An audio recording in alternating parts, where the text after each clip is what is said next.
Hey guys, so this isn't going to be a question. This is going to be a word that I really feel is important for all of you to recognize, because the quicker that you understand this, the quicker you're going to get the revelation.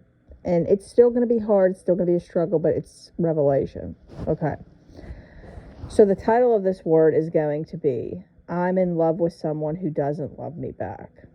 Okay, so the sad reality is we have to understand that at this time, even if they said they love us, okay, remember now, even if they say, oh yeah, I still love you, if they're choosing to live apart from you, okay, they don't love you enough, okay? Now, I know that this is going to be a word that's going to be very hurtful to hear, but we need to digest it. We need to understand it, because the quicker we understand that, okay, they don't love us enough when they do something like that, okay, then you're able to truly heal, okay? See, right now, a lot of you and the people that I work with are in these places to where they're thinking like, oh, like that they still love you, that if only they could get this across to them and get them to hear this, that maybe it would change things. It's not going to change things.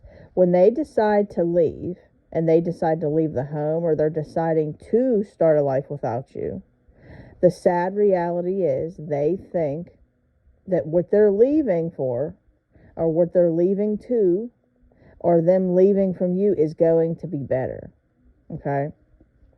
God has to allow them to experience that in order to truly realize what they had.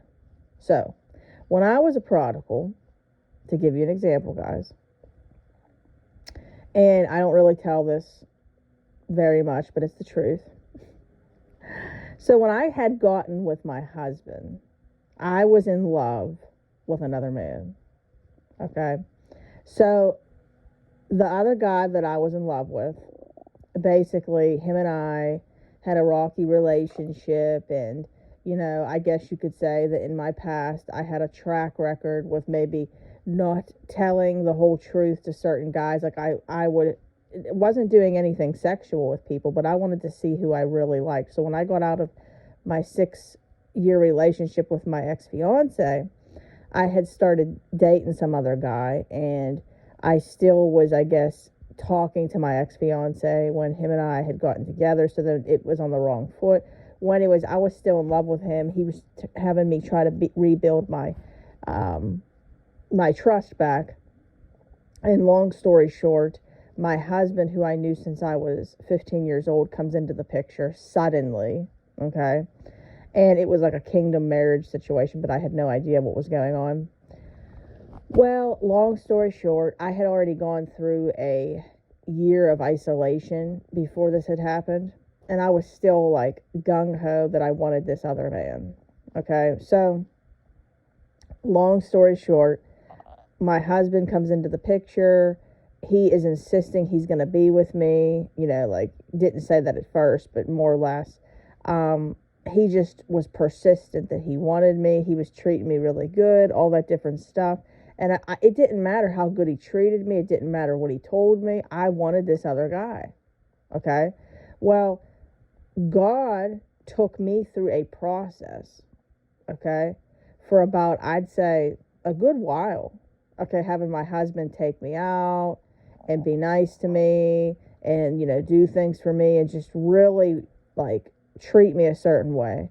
And then one day, in that specific relationship, the blinders came off and I seen him for who he really was, and I was able to dedicate myself to the relationship. But I want to be clear here, guys. Where I was at, it wasn't like, how do I explain this? To where I didn't still miss that other guy for a little bit. Like, I seen my husband for who he really was, but I still technically missed that other guy for a little bit. This is when I get into telling you guys about how when your prodigals can come back, how they still could feel some type of feelings, whether it's for the counterfeit or somebody they were involved with and stuff. And this is why we have to be patient. So my husband was very patient. And then long story short, I didn't want that other man at all anymore over time. I seen that, wow, what was I even upset about? My husband's great. Okay. So that was one part of me being a prodigal. Well, I wish that I could tell you that I stood I stood in that place. But no, sadly, I ended up going down prodigal mindset again. This is why they say once saved, always saved. And I'm telling you guys, I went through all the stuff. Like, I knew Jesus Christ and all that stuff. And this is why we have to be feeding our spirit every day. Well, I ended up going down the rabbit hole again of being a prodigal. And this was due to pretty much me, if I'm being honest, having soul wounds I had no idea that I even had. And like I read to you guys yesterday in my notes about how it's like you don't know who you are, there's something missing. It felt like something was missing. I couldn't explain what it was. And then I was also grieving leaving home, being with my husband, because, you know, I really wanted to be with my family too. Like, I had like this soul wound even with that. Like, I couldn't adjust. It was hard for me to adjust moving from home. Okay, waking up, having coffee with my mom. It was hard. Okay. Well, anyway, long story short, I turned into a prodigal again. I remember I was in this lifestyle where I'd wake up every day, have coffee, my husband would be at work, and I was getting ready for work myself, and I'd be watching YouTube videos of makeup and beauty gurus and just day vlogs of moms and wives and all that different stuff. And it was like making me feel so empty. I was so empty. Well, I turned into a prodigal again over time of doing this because I wasn't feeding my spirit anymore. Then I'm going to my tanning salon and everybody's gossiping and I'm opening up doors to that. And, you know, I was not getting along with my mother-in-law. So instead of like, you know, looking at it in a different perspective, I was gossiping about that. I was even trying to like get even with her because she was doing things to me, so I wanted to do things back to her. Okay, secretly, of course, sneakily. And I was yelling at my husband, you know, about his mom, all this different stuff. Okay, so prodigal, my husband could not reach me, my husband could not get a hold of me, and it was to the point to where I packed my stuff, guys, at least once a week and just would keep leaving and want my husband to just keep calling me and begging me. It was terrible, guys. Terrible. So that all being said, this went on for a cycle, okay, where I truly was acting this way. Well, when my husband finally stood up for himself and basically said enough was enough and showed me that he wasn't going to fall for this stuff anymore, and he was going to be fine without me. Like, you know, when he started having that mindset, would you believe me that my eyes were opened? I'm telling you right now, they were opened.